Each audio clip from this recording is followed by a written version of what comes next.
गोश्त खाने से दांतों में दर्द होता है तो क्या करना चाहिए? जब आपके घर में जानवर ज़िबा होता है, हींग आपके घर से नहीं जाती, इसका बहुत ही इंस्टेंट मैं आपको हल बताती हूँ। फ्रिज में जब हम गोश्त रखते हैं उससे भी हींग आ रही होती है, तो उसके लिए भी एक बहुत जबरदस्त रेमेडी है।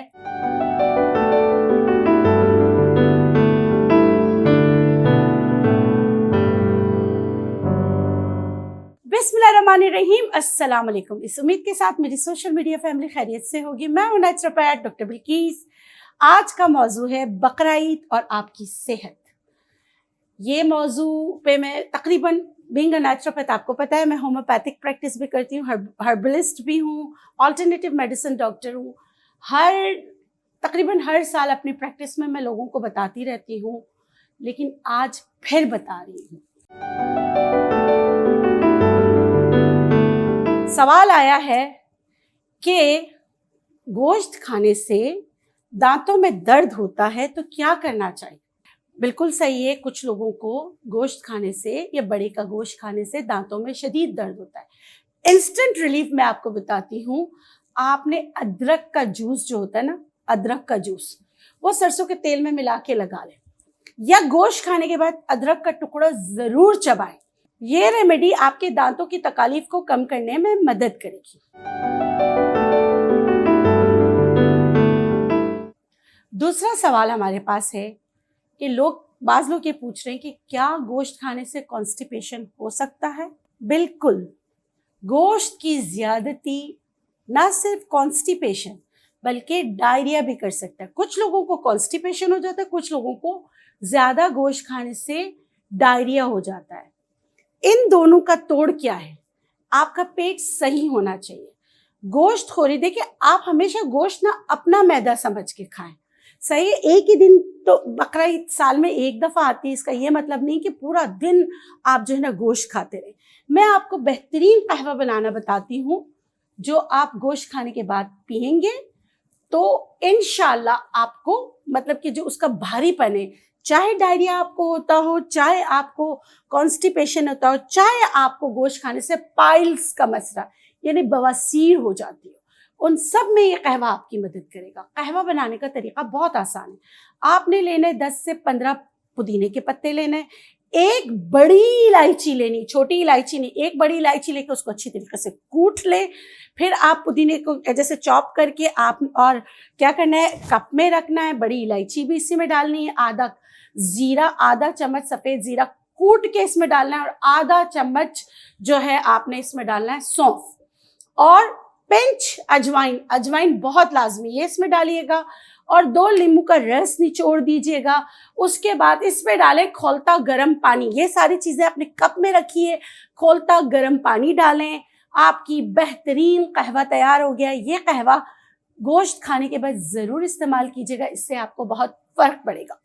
एक बूटी आती है रेवंत चीनी, ये भी आपके निज़ाम हजम को सही करने में, या आपको अल्सर है या आपको कॉलन कोई डिजीज है लेकिन आप गोश्त खाना चाहते हैं, तो रेवन चीनी लीजिएगा आधी चम्मच, और उसको आधे कप पानी में भिगोकर रख लीजिएगा। उसके बाद आप जब इसको पीने लगे, पीना कब है ये बता देती हूँ। पीने से पहले इसमें डालना है आधा चम्मच, आपने इसमें आधा चम्मच डालना है इस्पागोल की बूसी। इस्पागोल की बूसी जब आप इसमें डाल लेंगे, उसके बाद जल्दी से इसको स्टर करें। खानों से आधा घंटा पहले खाएंगे तो आपको बहुत फर्क पड़ेगा। गोश्त को हजम करने के लिए आपको प्री एंड प्रोबायोटिक्स चाहिए, वो होता है दही में। अच्छा, वॉक आपने लाजमी करनी है। ये तो हो गए खाने की, मैंने आपको कहवा बता दिया।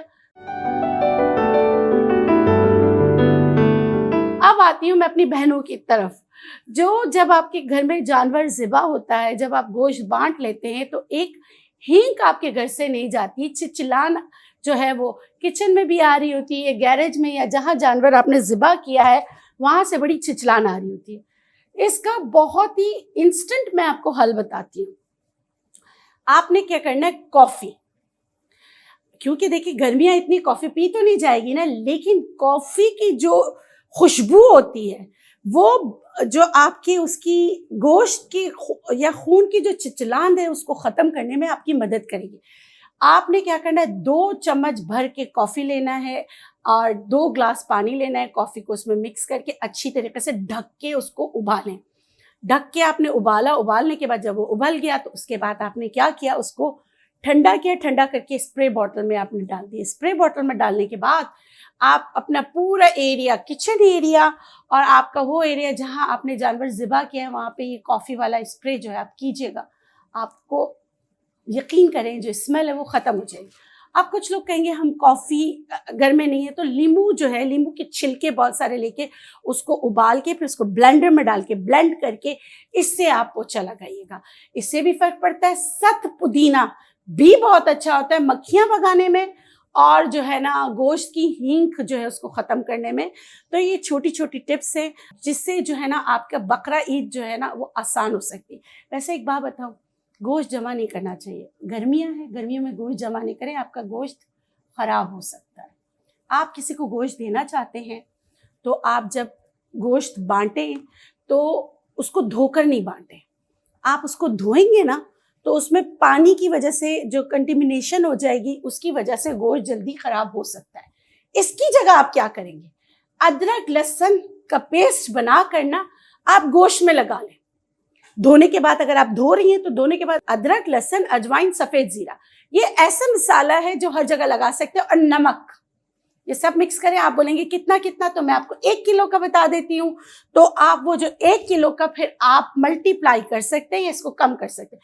अगर 1 किलो गोश्त है तो आपने अदरक 1 चम्मच लेना है पीसा हुआ, आपने लहसुन 1 चम्मच लेना है, आपने ज़ीरा तवे पे भुना हुआ और पीसा हुआ आधा चम्मच लेना है, अजवाइन आपने तवे पे भुना हुआ और पीसा हुआ आधा चम्मच लेना है, नमक आपने लेना है आधा चम्मच और इसमें डालेंगे चंद कतरे सिरके के। चंद कतरे सिरके के अच्छी तरीके से इसको मिक्स कर लें, शॉपर बनाएं और दे दें। क्योंकि इस कदर गर्मी है कि अगर आप इसको इस तरह जो है ना नहीं बांटेंगे या अगर आपने रखना भी है तो आप इसी तरह करके रखें। तो रखने के लिए धोना नहीं है। वैसे तो गोश्त बांट दें और ऐसे इलाकों में जाके बांटें जहाँ पर लोग जो हैं पूरे साल शायद बकरा ईद का इंतज़ार करते हैं कि आप जैसे बहन भाई उनको गोश्त पहुँचाएंगे और वो गोश्त खाएंगे। तो ज़रूरी तो ये है कि आप बांट दें तो बहुत अच्छा है। अच्छा, अब आते हैं किचन की तरफ और फ्रिज की तरफ कि फ्रिज में जब हम गोश्त रखते हैं उसके बाद या तो क्या होता है उससे भी हींग आ रही होती है। तो उसके लिए भी एक बहुत ज़बरदस्त रेमेडी है कि आपने कोयला जो है, कोयले की एक बात मैं आपको बताऊं, वो स्मेल को ख़त्म करता है। तो आपने कोयला जो है वो फ्रिज में रखना है और कोयले की ही अगर आपके घर गैरेज वगैरह में, जैसे मैंने आपको कॉफ़ी का बताया, साथ पुदीने का बताया, तो आप कोयले की भी धुनी दे सकते हैं। उससे भी जो है ना जो एक ओडोर होता है, जो एक चिचलान होती है, वो चली जाएगी। मेरे ख्याल में मैंने आपके तमाम सवालात का जवाब दे दिया, लेकिन अगर आपको लगता है कि आपके कुछ सवालात रह गए हैं तो प्लीज़ आप पूछ लीजिएगा, मैं आपको जवाब दे दूँगी। इसके साथ मुझे दीजिए इजाज़त। आप लोगों को एडवांस ईद मुबारक। जाते जाते एक मैसेज है, देखिए हम ईद पे तो लोगों का ख्याल कर लेते हैं, लेकिन वो ख्याल ऐसे कीजिए जो आप कैमरे के सामने ना कीजिए।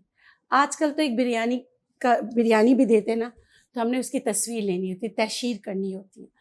ये प्लीज़ आप नहीं कीजिए। मैं ये नहीं कह रही कि मैं बहुत कुछ करती हूँ, मैं कुछ भी नहीं करती हूँ, लेकिन आपने कभी मुझे नहीं देखा होगा कि मैंने कभी भी किसी को भी कुछ भी, कोई इमदाद कुछ भी करते हुए आप लोगों को बताया हो। प्लीज़ मैं अपने सारे बहन भाइयों से, अपने सब यूट्यूबर्स से, हर एक से कहती हूँ कि आप जो है ना अल्लाह की रज़ा के लिए जब कोई काम करते हैं, अल्लाह से कारोबार करते हैं, अल्लाह जो गफ़ूर रहीम है, जो हमारा खालिक है, जो हमारा मालिक है, उनके बंदों की बेइज़्ज़ती करते हुए आप उनको कोई चीज़ देते हैं, मैं इसको बेइज़्ज़ती समझती हूँ। मुझे पता है बहुत सारे यूट्यूबर्स मुझसे नाराज़ हो जाएंगे, तो उनसे हाथ जोड़कर मैं माफ़ी मांगती हूँ। मेरा नज़रिया है, मैं अपने नज़रिए से बात करती हूँ। अपने बहन भाइयों का, अपने रिश्तेदारों का, सभी हमारे बहन भाई, हम सब इब्ने आदम हैं। अगर आप किसी का ख्याल करते हैं तो प्लीज़ उसकी तहशीर ना कीजिए। खुश रहें, शाद रहें, आबाद रहें, जिएँ और जीने दें। अल्लाह निगहबान, अल्लाह हाफ़िज़, अल्लाह गफ़ूरुर रहीम आपको औलाद के गम से महफूज रखे। आमीन या रब्बुल आलमीन। अल्लाह हाफ़िज़।